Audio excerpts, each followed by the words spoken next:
Okay. Well, I want to thank you both for your presentation, and we're going to see how that memorandum of agreement is working with our State Water Resources Control Board. As chair of the Natural Resources and Water Committee, that's how we got engaged in fracking. So, Jonathan, thank you very much for your attendance, and why don't you give us an overview and perhaps touch on some of the questions that were raised. I will. Thank you, Madam Chair, members of the committee. It's a pleasure to be here. We've had a lot of activities in the last year related to SB4. I will cover those activities, and then I will try and touch on some of the questions that were raised and hopefully satisfy, at least give some answers to some of those issues. A lot of our early work under SB4 has been in consultation with Dogger. We consulted with Dogger on the development of their interim and final regulations. We consulted with Dogger and helped develop the MOA that we have between us. We reviewed the relevant sections of their EIR for our input into that. But we had also some very discrete tasks under the SB4 and the interim regulations for groundwater monitoring plans and consultation. We have received and reviewed 28 groundwater monitoring plans for well stimulation activities. Those could be for more than one well. If they have multiple wells in a very close proximity, they might have given us one monitoring plan for multiple. Of those 28, 18 of those plans have been approved in our recommendation to Dogger, and then those plans have moved forward. 10 of them are still under the process with the Division of Oil and Gas. We also received 28 requests. I find it interesting that we got those two numbers matched up, but it just happens to be at this date. In another date, they'd be different.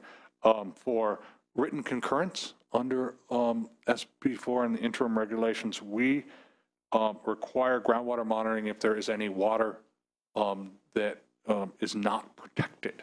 And not protected is a term of art, which means that if that water has less than 10,000 TDS, or if the water is not an exempt aquifer, then it's protected water and they need a groundwater monitoring plan.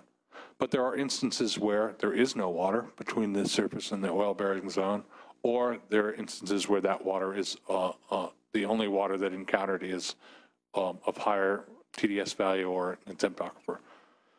And in those cases, they ask for a written concurrence that groundwater monitoring is not required. We received 28 of those. Of those, 19 we concurred that there was either no water or there was no protected water. 4, we have asked for additional information from the operators, and 5, we have denied that concurrence and told them that they need a groundwater monitoring plan because we believe there is water that needs to be protected. We've held a number of public meetings. We had 2 public workshops, one in Los Angeles and one in Bakersfield, on our early development of the model criteria that we're developing under the requirements of SB4.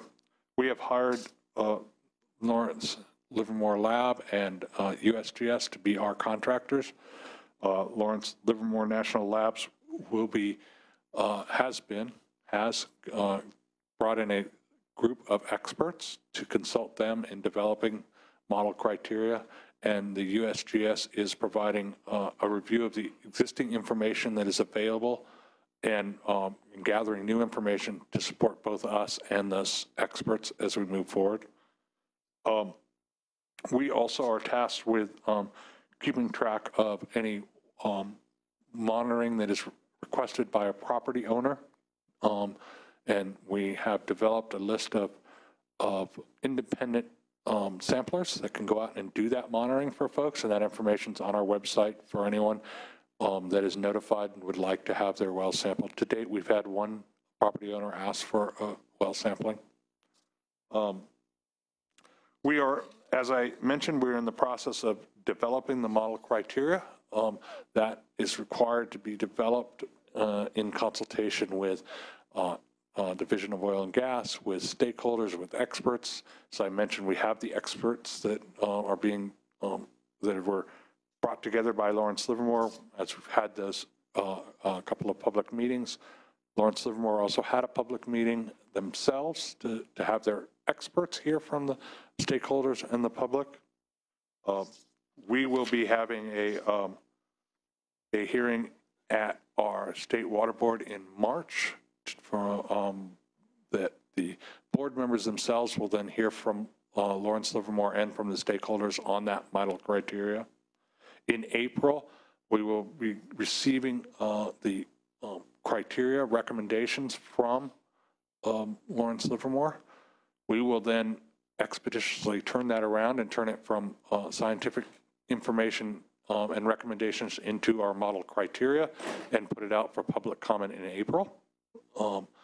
We are under a very tight time frame here, but we're going to put it out for 30 days of public comment and then hold a hearing at our board, and we're shooting for adoption in July to meet our requirements.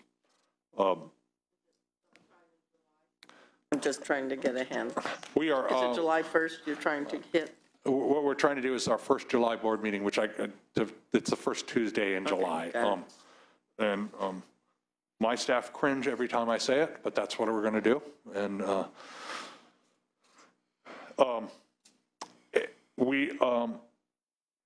we also, under the requirements of SB4, will be developing a regional monitoring program that begins implementation in January of 2016. And I will talk a little bit more about that because some of the questions that came up this morning, I think are this afternoon, and that were raised by earlier speakers are going to be hopefully addressed with some of these issues with the regional monitoring. We have, as you heard, we have a memorandum of understanding with Dogger that lays out our roles and responsibilities under SB4, which is only those roles and responsibilities related to well stimulation. We are beginning to work on updating our memorandum of understanding for underground injection control. That we will talk about that more on March 10th, but that's also an area where there's a need for close collaboration between the two agencies. Yes. And just to give you a kind of a timeline of where things are happening in the next month, I hit on these, I think, in my different topics, but I'm going to try and put them into one quick summary, is that we'll receive the technical recommendations from Lawrence Livermore in March, and we will have we will put that out for public comment so that the public can also see that. We will release in April our criteria that we use for we develop from that for public comment for 30 days. We will hold a information workshop in front of our board in May so that we can hear feedback from the public on the model criteria, and then we will develop the final draft in June and hold the hearing in that first meeting in July. There were a couple of issues that were brought up that I wanted to try and touch on from this earlier today. I heard concern that we're allowing produced water to be used for agriculture and other uses without testing yes. for constituents. I did not bring with me today our waste discharge requirements, mm-hmm. but I happen to have been looking at them for another issue last week, and they include much more than TDS and nitrate and flow. They include heavy metals. They include hydrocarbons, and I will get copies of those to your staff if that would be helpful. Because we have, I think we have 2 in the Central Valley and 1 in the Central Coast for the discharge of produced water to surface, for other uses, and I can get you the requirements on those. I just don't have them in front Rachel's of me. Looking forward to reading them. Great, and we'll get those to you right away. There was also a issue about have we found any? How's the monitoring from from fracking found any problems to date.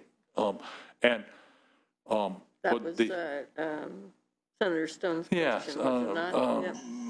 and there's two ways to answer that. The first way is no, because we haven't received any data yet. The monitoring is a process that takes a long time in developing the wells and the reports, and so we're in that process right now. So I can't give you a definitive, were any fracking-related constituents discovered in the groundwater associated with the fracking until we actually get that information. And a number of the reports are late, and we have issued letters reminding the operators that they not only had to submit a plan, but they actually had to submit the results.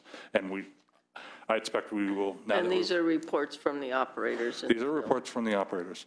There was another concern raised about, well, who does the monitoring and how is that, is that trustworthy, I think would be the way that I would interpret it. And I'd like to just kind of remind folks that we have a whole scheme of water quality control in California that relies on what we call self-monitoring that is done under penalty of perjury, and that we do spot testing. We go out and we do sampling of and confirmation of, and we are not at all shy about issuing violations and enforcement if there are discrepancies. We have not yet staffed up to the level that we have folks out there doing side-by-side monitoring with on these groundwater monitoring plans of these 28, but we have now, as of last month, got our staff up on board, and we've got all of our staff. We have staff both in Sacramento, in our Region 5 in Bakersfield area. It's actually in the Fresno office, Region 4, which is the Los Angeles office, and in the Central Coast in San Luis Obispo. So we have staff around the state. We are training them at this point. We're getting them out into the field, and part of their job will be to do spot checking of information that we receive, because that's the way our regulatory scheme works. There was concern about how we know what the quality of groundwater is associated with monitoring. And you heard from the first speaker this afternoon that there's a somewhat lack of data on that information. What we found as we've started this process of developing and improving groundwater monitoring plans and talking with USGS about what we know is that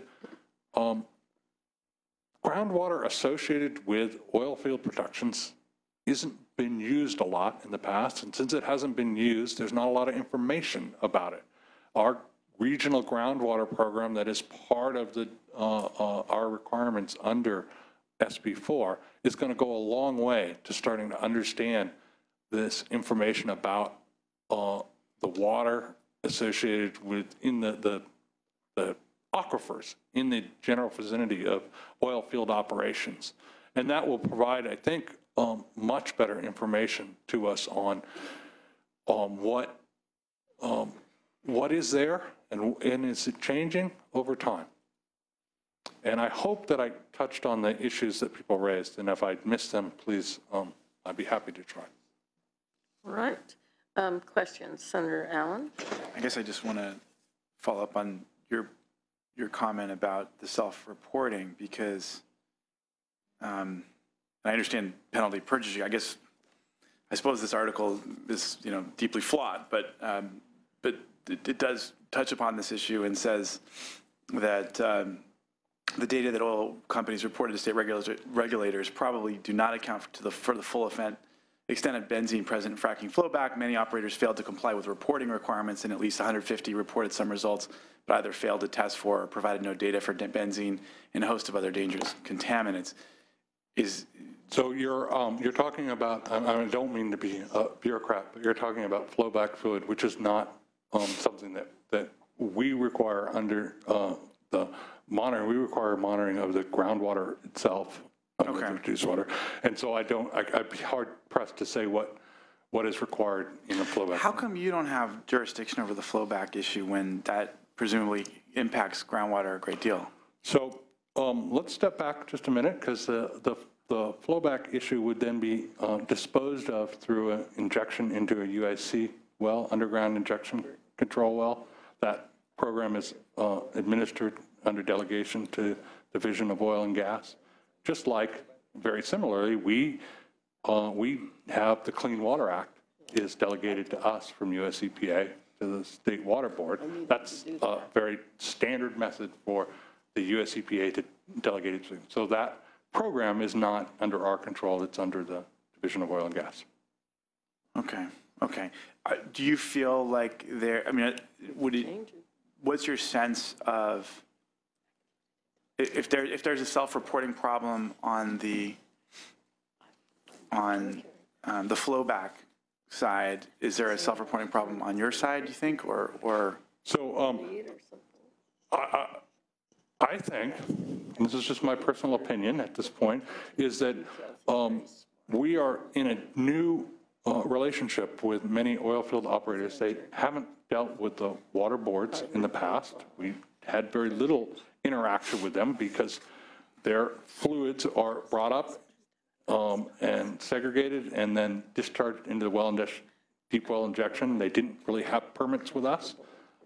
Now they are now in a new regime where they have to have groundwater monitoring under our jurisdiction.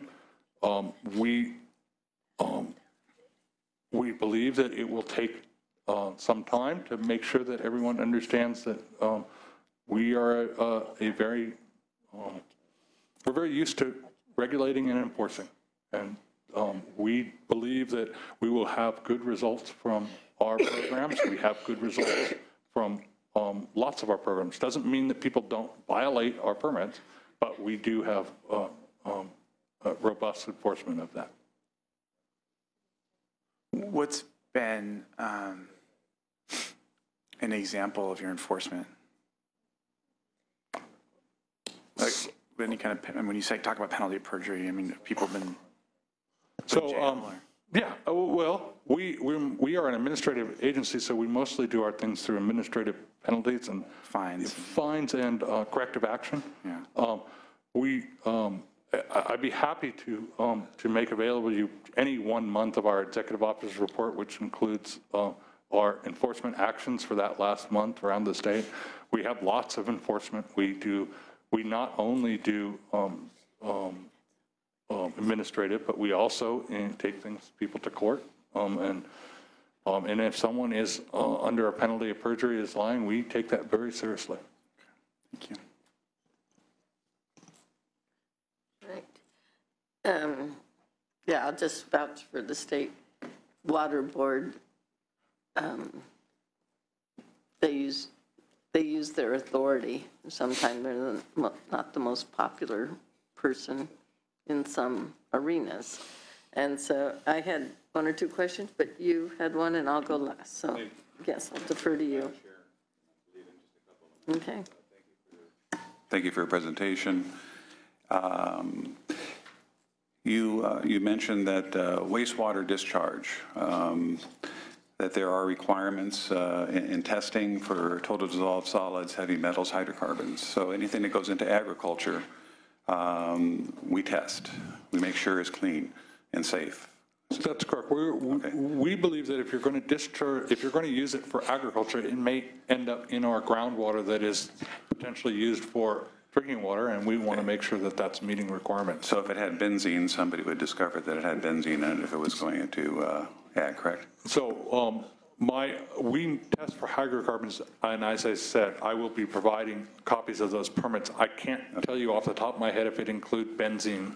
And then with regard to enforcement, I can speak as a government official, a local official, that we try to work very closely with our local water quality control boards, and even municipalities get fined by water boards for innocent deviations from the law.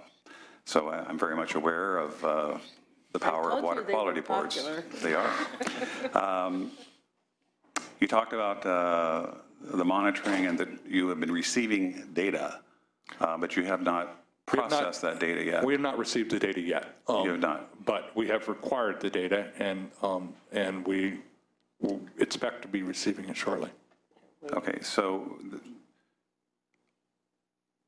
no data has been collected and no data has been So we're, looked at all, period.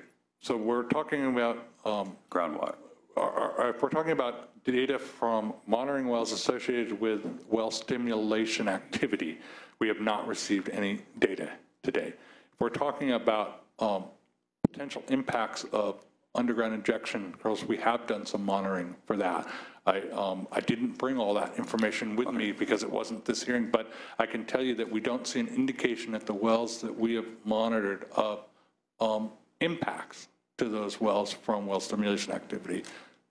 So we have monitored, I believe it was 7 wells in the Kern area that were in close proximity to discharges, injection into aquifers that were not exempt, and that did not show an impact to those wells. It did not. Okay, thank you. If I'm a property owner and I'm 500 feet away from a line where this is going on, I, as an individual property owner, can call upon the agency and I can have a water test to see if there's been any contamination at all. That's correct. Okay, and that will continue as a part of That is correct. this SB. Okay. And one more thing. We talked about the Los Angeles Times and inaccuracy of reporting. Certainly in 23 years of being elected official, you can't believe everything you see in print. You can't believe everything that you think you said. But I will say this, that California Department of Toxic Substances Control, I can't even believe that they would allow the injection of benzene to be used as an ingredient to somehow effectuate the liberation of oil from the ground. So I don't know if either of you can comment on that, but it just doesn't seem to me that an organic solvent like that with the history of benzene would be allowable under any circumstances. I understand your concern, and I think it's a legitimate concern.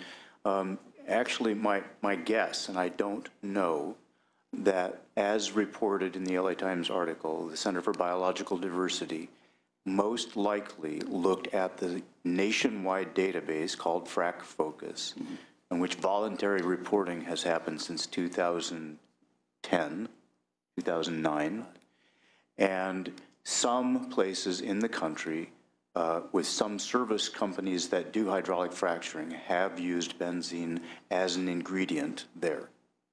And since I haven't spent any time, I don't think anybody on our staff has spent any time analyzing all of the data in Frac Focus across the country, we have no idea how many times or what volume or what percentage it's been used. But would that pass a smell test with the Department of Toxic Substances to utilize benzene as an ingredient in a injection formula? To my knowledge, and I, of course, can't speak for that department, to my knowledge, their authority does not extend to hydraulic fracture So we had that fluids. confirmed from my staff. They don't have the authority. It's a federal problem. It's that is the Safe Drinking Water Act regulation, and the only thing that is exempted under the Safe Drinking Water Act is the use of diesel. I'm sorry, the only thing that is monitored, that is prohibited unless it is strictly allowed by job, is the use of diesel. Okay. That's the only thing that's monitored. Okay, thank you very much. One or two questions, and then we're going to hear from our last panel. I don't believe we talked about exploratory wells outside of the existing oil and gas fields.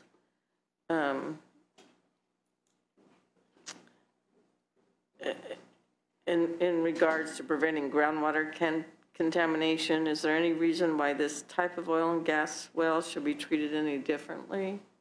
So from our point of view, if they are doing an exploratory well and they're planning to hydrologically stimulate it, they would be required to have a groundwater monitoring plan. If they were planning to use, okay. All right. Mr. Bishop, is there any Would you like to, for the record, articulate any of the biggest obstacles to you being able to successfully implement the requirements under SB4, other than your time constraint on the July 1st? Well, that was hearing? what I was going to, The model groundwater criteria? I mean, is there something else? You have the staff, you have you have everything you need out there to do your job and enforce? I believe that we do. We are, at this point, we have been staffing ours up this year so that we have people in there. We have them You trained. hired everyone that you were given? Right, we hired everyone we had control. We now have the contracts in place. Contracting is a difficult process under the state, and it's taken us a lot longer than I'd like. But we have those contracts in place, and so now we can move forward with both the model criteria and with looking at how to develop a regional monitoring plan that I believe will be very important to our understanding of what's going on, not only, as it turns out, for SB4, but for the UIC issue and for disposal in ponds on the surface and a number of other issues related to oil field activities. That will take a number of years. We will prioritize where we do that work and concentrate in the current area first, in some of the more active oil fields.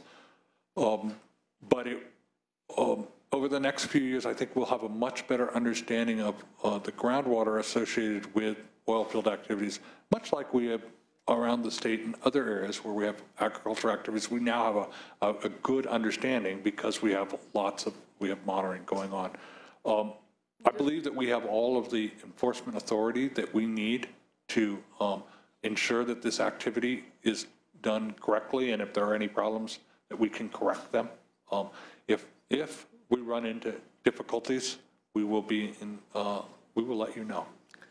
Are we spending so much time focusing on the well stimulation techniques, hydraulic fracturing and acidization, et cetera, that many of these problems are just also associated with traditional oil drilling that we're not paying attention to? So what I've learned over the last 9 months is that it's going to be very difficult when we actually start groundwater monitoring to differentiate between impacts that may have been occurred because of a well stimulation activity and impacts that may be occurring because of oil field operations in general.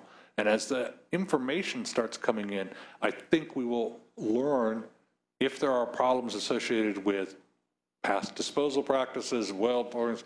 Those will appear as part of our monitoring, and it will be difficult to sort through all of them. We just don't have the information now to be able to know that. It's one of our data gaps, is it not? It is a big data gap, and I'm very thankful to the SB4 legislation. And then finally, this is probably a question you politically cannot answer, but I'll ask it anyway. You denied for, I'm not sure what it was called, groundwater monitoring plans.